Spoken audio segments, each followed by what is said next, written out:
Greetings, this is a coronavirus COVID-19 update for 3/6/2020.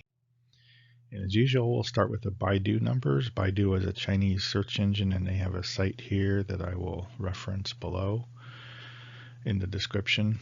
And this is set up for the Chinese look at what's going on with coronavirus. Most important number here, cumulative diagnosis, 80,813, up 103 from yesterday, but that's a pretty small number.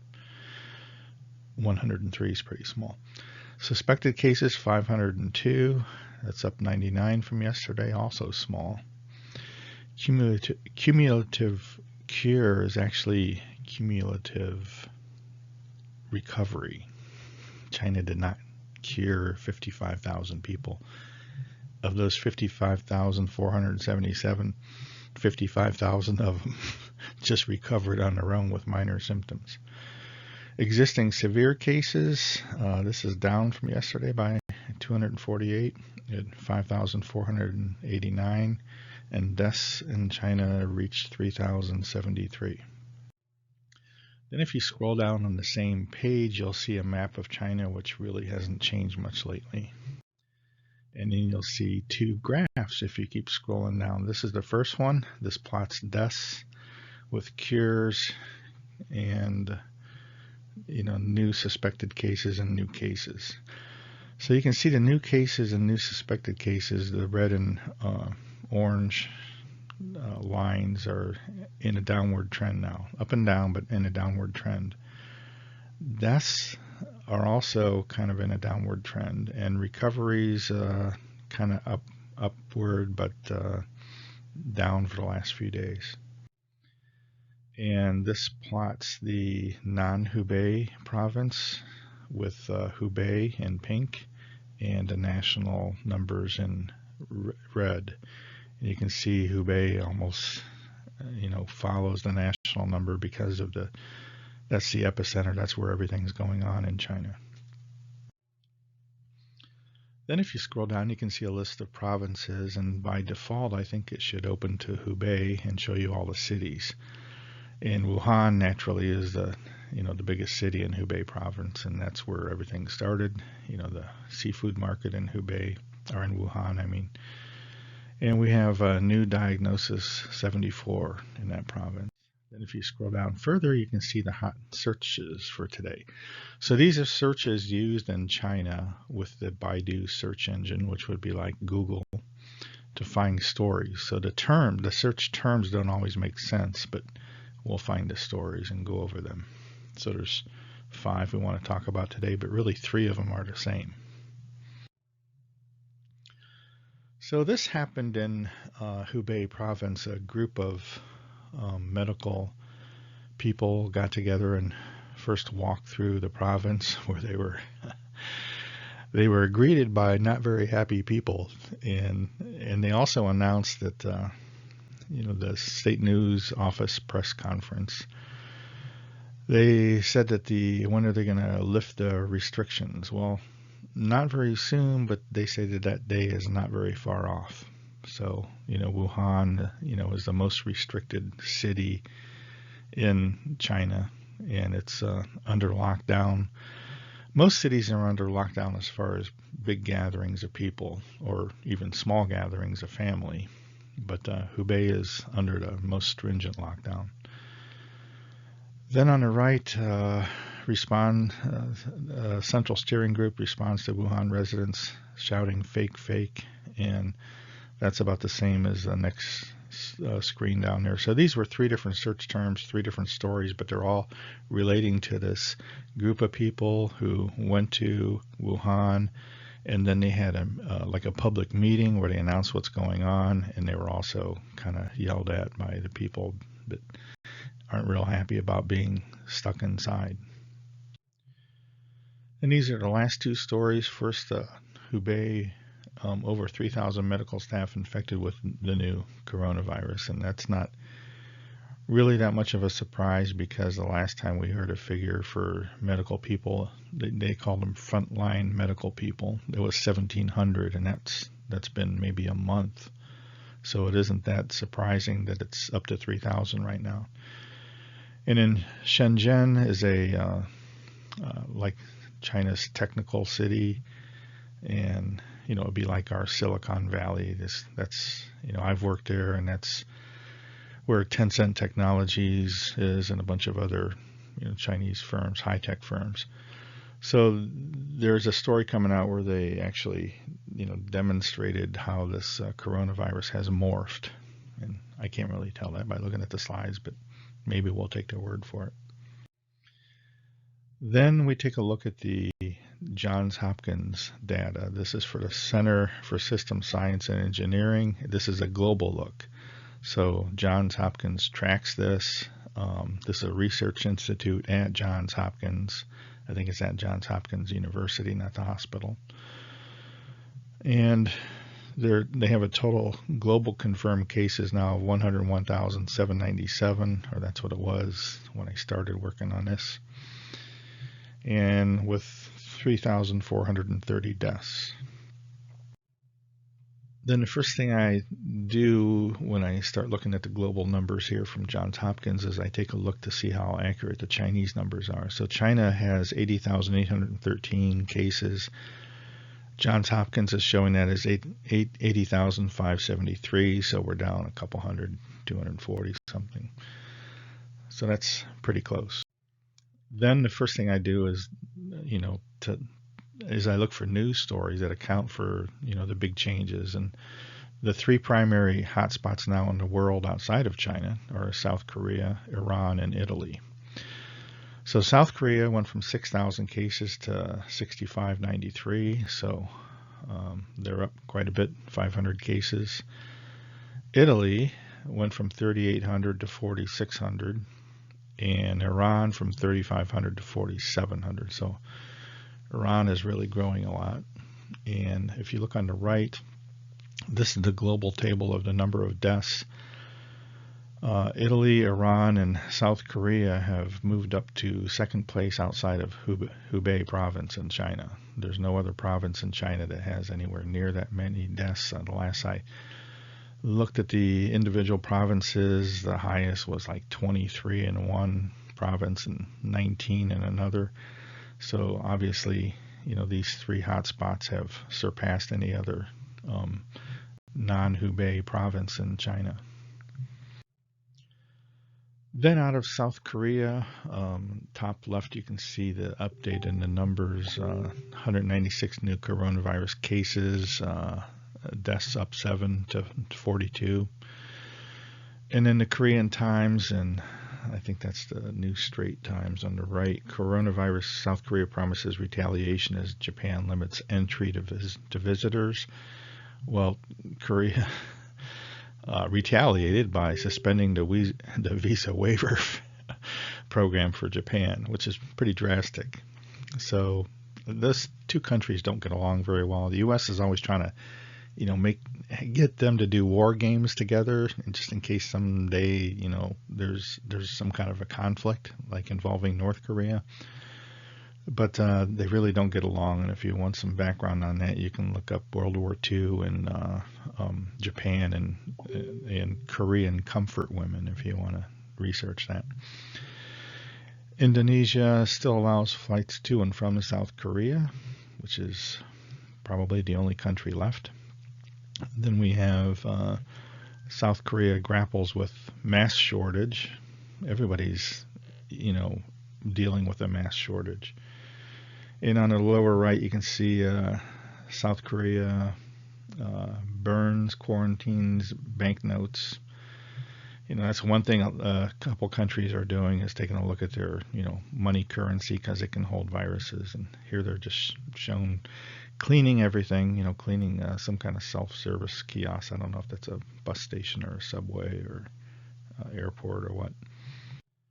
So next we'll talk about Italy. Italy and Iran are kind of crossed here, so I took Italy first. Italy death toll soars to 197. Vatican City confirms first case. Coronavirus cases are up to 3,916. On the upper right, this is an interesting thing, because this is the first time I've seen this in print.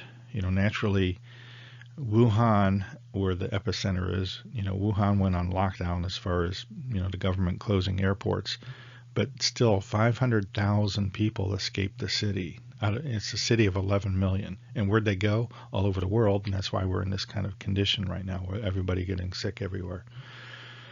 So what's unique about this article is it said that January 30th, when 2 COVID-19 positive cases were reported in Chinese tourists.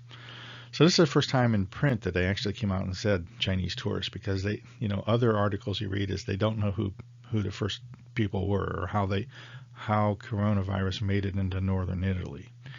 So there's a red zone in northern Italy now, and it's basically that most cases are confined to that red zone. Then on National Public Radio, I listened to this about Rome streets going quiet. And also the author questioned, why are schools closed and businesses open? Well, I kind of addressed, school closing in a previous video. Then on the bottom right, luxuries, next coronavirus problem is made in Italy. Gucci, Prada, might be shortages, and I'm all broken up about that. If it was Levi's or Nike, I might be concerned, but I don't own anything made by Prada or Gucci, and I never will. Then next we have Iran. Iran limits travel and urges banknote avoidance. That's the second time you see that with banknotes. A lot of people, think that money is spreading the virus, and that could very well be because, they found the virus on a prayer mat in a Buddhist temple, about a week ago. So, money is a likely place for the virus to be. And on the bottom right, Iran has responded to the spread of the coronavirus by dispatching thousands of security forces to sanitize public venues and set up checkpoints. And that's something that ought to be happening in this country, but it's not. Because why? We're just not smart enough. And on the lower left, coronavirus outbreak, a U.S. biological attack. Iran commander blames U.S. for COVID-19, which is... Some of the stuff you read out of Iran is just so crazy. Americans don't hate Iran. Americans hate the same thing that Iranians hate, and that's Iran's leadership. You see that demonstrated by college students all over Iran every time you read about something going on in that country. We don't hate Iranians. Iranians don't hate Americans. Everybody hates Iran's leadership. So what do we have next here? Others. So this is the cruise ship. And, this is an old article both of these are old, where an American couple were separated. One got to come home and go into quarantine, and one stayed in Japan. So this is, the first time I've seen this Others, which is basically people on a cruise ship who were infected. That's what Others means here.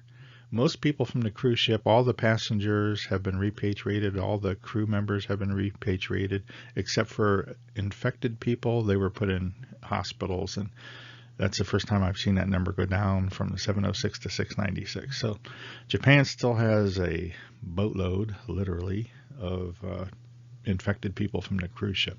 And that's the Diamond Princess cruise ship. Then what do we have next? I was trying to look for an article for all the other countries that are kind of hot, but I just look for articles combined. Upper left, global cases reach 100,000. This is, where's this out of? Where? Germany. Germany, writes something. I think this is Der Welt, DW, the world. There's something written about coronavirus every day except for German coronavirus issues. They'll write about any other country. They have absolutely no explanation for going from 482 cases yesterday to 670. Everything's fine in Germany. France, coronavirus advice for visitors to France. Of course, France is a big tourist capital. It used to be the tourist capital of the world until they had some other issues. And I'm not talking about yellow vests. I'm talking about all the other issues going on in Paris. But, this is just a big advisory they put up there for people visiting France, what to do, basically wash your hands a lot, that kind of stuff. COVID-19 sparks rise in online GP services in France. There's a lot of online medical services that are answering questions now. And then another France 24, coronavirus outbreak, everything you need to know about COVID-19. This is technical about the virus itself. It's a video. Then what do we have next? Spain, the only thing I could find today was a map. Switzerland is starting to make the news. Why? They went from 114 to 214. That's a pretty sizable increase. They reported their first death today, and the death was a 74-year-old woman who had some other issues. And UK went from 115 to 163, which again is a pretty sizable increase. And a couple things. This is the first time I researched the UK because they were kind of, had it under control for a while. UK sees the biggest 24-hour spike in cases, and the left side, 163 confirmed as positive out of 20,000 people tested. One patient who tested positive has died. I think they have 2 deaths now. Then where do we go to the US? So this is these are actually 2 screen prints from yesterday's video, because I want to make a point again. Washington State urges patients as COVID-19 test delays stoke anger. Yeah, because we have this organization called the CDC. Nobody knows what it's for. The name of the organization is, the Center for Disease Control. But, it may as well say the Center for Smoking Crack, because that's what they do all day at that center. They smoke crack, and they don't have a clue what's going on in the world. We'll take a look at them a little bit later. California cruise ship guests advised to stay in rooms. So now we have another, cruise ships are basically virus incubators, and they keep going out to sea, and that's a problem. And what happened as a problem here, this is the same thing I said yesterday. This cruise ship had 62 people on it that were on a previous cruise ship where the voyage was shortened, and they gave them a compensation cruise, and 62 people went back out right away. Well, that wasn't a very good idea to let 62 people from a previous cruise ship that had coronavirus patients on, or confirmed cases on it, to let them go back out, because nobody really knows what the incubation period is. They guess at 14 days, but if you look at the number of U.S. people that are recovered, let out of the hospital, it's very little, because they're keeping them a lot longer than 2 weeks. So these people went back out on a cruise ship, and now we have some new confirmed cases on this cruise ship. So what else happened? This is news from yesterday. The Senate passed a bill, which is amazing. The most dysfunctional government on the planet. Which is not even a government. It's a war zone between Democrats and Republicans. They actually got together and passed the budget. They sent it to Trump, and he signed it. So he signed it today is the news. Then what do we have? We have more in the United States. A doctor who treated the first patient says COVID-19 has been circulating unchecked for weeks. And then she says, part of the problem is the delay in getting testing kits to healthcare organizations. And, another part of the problem is the first tests that they sent out, the CDC being they were bad tests. They weren't right, and they weren't accurate.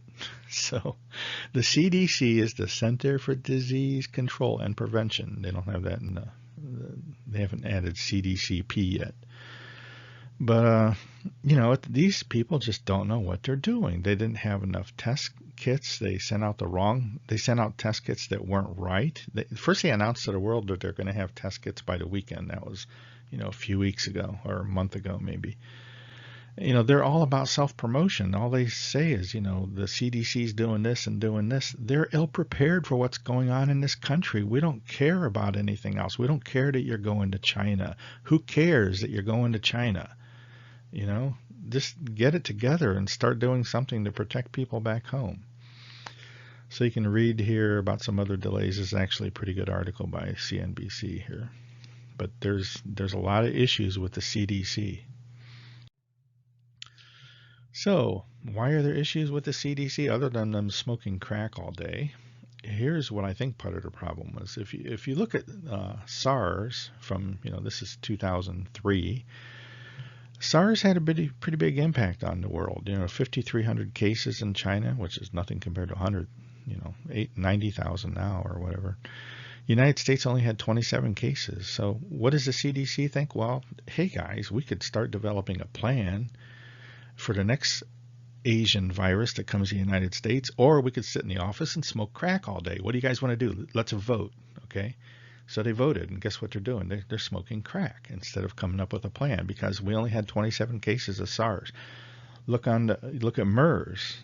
By the way, SARS is the South Asian Respiratory Syndrome. MERS is the Middle Eastern Respiratory Syndrome. So this two viruses. The MERS was just a few years ago, 2012 to 2015. And the United States only had 2 cases. So, hey, should we get a plan together, in case another virus hits the United States? Or should we smoke crack? Well, smoke crack. Why wasn't the CDC ready for this new coronavirus? They're called the Center for Disease Control and Prevention. What do you think their job is? It's smoke crack, or, do something to control and prevent disease? I don't know. This ought to be the Center for Crack Smoking. Why are there no testing centers in areas with high Asian populations, like maybe the San Francisco Bay Area, Los Angeles, New York City, and Seattle? Guess what? Those are the epicenters now of this new coronavirus, because it came from Asia. Why are we not prepared? Why are we making hospitals send kits to the CDC? Why are we the only country in the world who's not ready for, doesn't have test kits ready? Now, here's some actions taken by other countries. Now, other countries didn't do things perfectly. China screwed up big time. They didn't start doing anything fast enough. They just let people go all over the world. They didn't have any, plan for testing. We can look at what China is doing now, which is really good, because they only have like 100 new cases a day, where a lot of countries outside of China are having several hundred cases a day. So we could look at what they did right and what they did wrong and learn from it and do something about it. Number one, people, one thing they do is make medical supplies and resources and test kits a priority. Germany announced a couple days ago they're not going to export any more medical supplies. No masks, no outfits, nothing to do with, the treatment of viruses. We should do that too. And, we're kind of in an issue here, because, a lot of these medical masks that you see all over the world are 3M, which is, an American company. So why, but the issue is this American company has a lot of their masks made overseas in China. Why can't you put a factory together in Mexico and make some masks, make enough masks, for the whole country? China's buying all of our masks. Anyways, number 2, define red zones and hotspots. Well, we kind of, the CDC does that. While they're smoking crack, they read about it in the paper. They read about these hotspots. Hey, there's a hotspot here. Oh, wait, I just dropped an ash on my shirt. Bring in the Army or National Guard in for roadblocks, checkpoints, and red zones. And that wouldn't be the CDC's job, but somebody ought to say, hey, it's time to get the National Guard. There's a lot of, think of the number of people in this country that are members of the armed forces, that are medical professionals, that aren't doing anything right now. You could, send 75% of them to these hotspots if you were smart. Encourage work from home for companies, American companies. That should be mandatory in the hotspots. And also closing schools in the hotspots. Restrict large public gatherings, sports events, museums, concerts. I forget what country it was a couple days ago. Was it Italy? Where sports events are going to be held, but there won't be an audience. There's no spectators watching. So that happened, several years ago at a baseball game in the United States where two teams were playing. I think one might have been Oakland. It was in California, I think. Two teams played and there were nobody in the stands. I forget the reason. Restrictions for people to leave homes and screening at grocery stores and other public places. Yeah, that's what China's doing now. That's what South Korea is doing now. That's what Italy is doing now. That's what Iran is doing now. If you leave your home, you got to have a mask on. In the hotspots, I'm not talking about all across America. If you want to go to a grocery store, your temperature is read from your forehead, and also you better be wearing a mask. Bring in Army or National Guard medics out for outside screening areas at hospitals. That's something that a lot of these hospitals across the world have outside tents set up for pre-screening before you get into the hospital. And start spraying down areas of cities with disinfectants. That's what a lot of, Iran did that. Of course, China has done it in Wuhan, and Italy's doing it, and so is South Korea. So here, what do we have? We have pictures from yesterday that I just stole and put in the same presentation. These are Tyvek outfits used by medical professionals, and this is the upper left picture. This is a manufacturing facility in Shanghai, and they're sending boxes of this stuff, truckloads of this stuff, to the epicenter, to Wuhan. Why aren't we doing that? Because probably our Tyvek suits are made in China. American companies have to get it together and start producing things in some other country other than China. There's plenty of other places in the world that you can manufacture things at low cost, even lower cost than China. I don't know why everybody's still hung up on China. The labor rates are going up there. It's just not the ideal place to manufacture things anymore. Medical resources in China are weak at the county level. And, this is where they built these hospitals. So, this is something that Wuhan did. They said, hey, we're going to build 2 1,000-seat hospitals in a week. And they did it. Because why?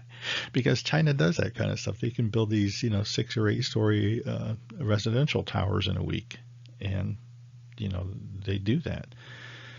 So, obviously the U.S. could do that too, or at least, allocate other hospitals that aren't, being heavily used, in some of these hotspot areas, turn them into a coronavirus center. And in the lower middle picture, you can see after these Tyvek outfits were shipped out, right away they pop up with medical people. So these people here are well outfitted now. We don't need to have every doctor and nurse in every hospital in America look like these people. We still want them to look like humans, except for in hot zones. They should look like this. They should protect themselves. Then what else is being done in the rest of the world? Okay, the upper left and the lower right. Upper left is China, and lower right is, I think that was Sri Lanka. And these two countries are screening people en masse as they walk by with these, infrared screens and seeing if they see any hot spots on their, foreheads. And of course, there's the, temperature scanner. And this is something, I have one of these. Why do I have one? For taking my temperature? No, I use it sometimes to troubleshoot electronic devices and see if one capacitor is like 10 times hotter than the other ones. This is a cheap device to have. It's really cheap. It reads your temperature off your forehead or transistor or capacitor or whatever. Or if you're, fooling around with an electronic device and you want to know if something's too hot to touch, shoot this thing at it. They're only about $15. Everybody should buy one. Then what else is happening? Lockdowns, citywide lockdowns. This is Wuhan, city of 11 million people, and nobody's out on the street. Except for a couple checkpoints. And, they are allowing people to get through with food. People are coming from the outskirts of, town. The only people getting through roadblocks in Wuhan are people bringing in food. What else is happening? Here's the top 3 pictures are China.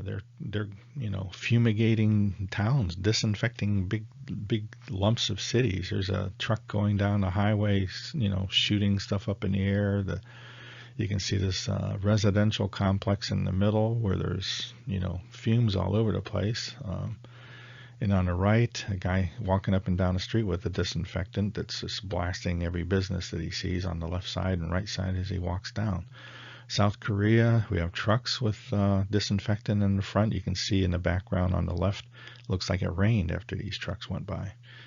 And the South Korean army, that's those people holding, disinfectant personal carry devices, in the middle picture.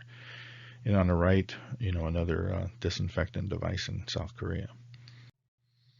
So that's what's going on in South Korea. And what's going on in the United States? Well, the CDC is smoking crack, and these areas have no direction from anybody because the CDC is not made to, actually control and prevent disease.